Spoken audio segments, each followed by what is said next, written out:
எம்ஜிஆர் நூற்றாண்டு விழா அது இல்லாமல் அவரை நேரில் சந்தித்த ஒரு இது கூட நினைவு வருது. நான் அப்போ அசிஸ்டன்ட் டைரக்டரு கோவை தம்பி சார் வந்து ஒரு படம் ஒவ்வொரு படம் எடுத்தாருனோ எம்ஜிஆர் சாருக்கு போட்டு காமிப்பார். ஃபஸ்ட்டு அவர் தான் பார்ப்பார், எம்ஜிஆர் தான் வந்து பார்ப்பார். அப்படி வந்து தேவி ஸ்ரீதேவியில் வந்து ஒரு 1000 பூக்கள் மலரட்டும்னு ஒரு படம் அந்த ப்ரிவியூக்கு வராரு.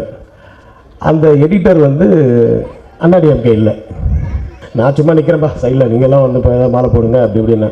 அப்படி அந்த அவன் வேறு கட்சி சேர்ந்தனால அவன் சைடில் நிற்கிறாங்க. யாரெல்லாம் நீங்கள் மாலை போட போகிறீங்க, யாரெல்லாம் வந்து அந்த சால்வை போட்டு போகிறீங்களோ அவங்கெல்லாம் இந்த பக்கம் இல்லைங்கன்ட்டு நானும் எடிட்டர் டைரக்டர்லாம் நிற்கிறோம். ஸோ இப்படி வருவார், இந்த பக்கம் வரும்போது நீங்கள் வந்து இப்படி மடித்து வச்சுக்கோங்க, இப்படி நல்லா தூக்குங்க, அவர் துப்பி மேலே படக்கூடாது, அவர் கண்ணாடி மேலே கை படக்கூடாது, இப்படி வாங்க, எல்லாமே சொல்லித்தராங்க.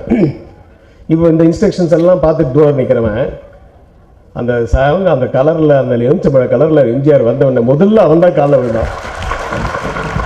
அந்த இன்சிடென்ட் மறக்கவே முடியாது. அதாவது எதிர்கட்சியாக இருந்தாலும் காலில் விழ வைத்தவர் அவர். அந்த மாதிரி ஒரு பார்வைகள் கனவோடு போகும், சொன்ன வார்த்தைகள் காற்றோடு போகும்.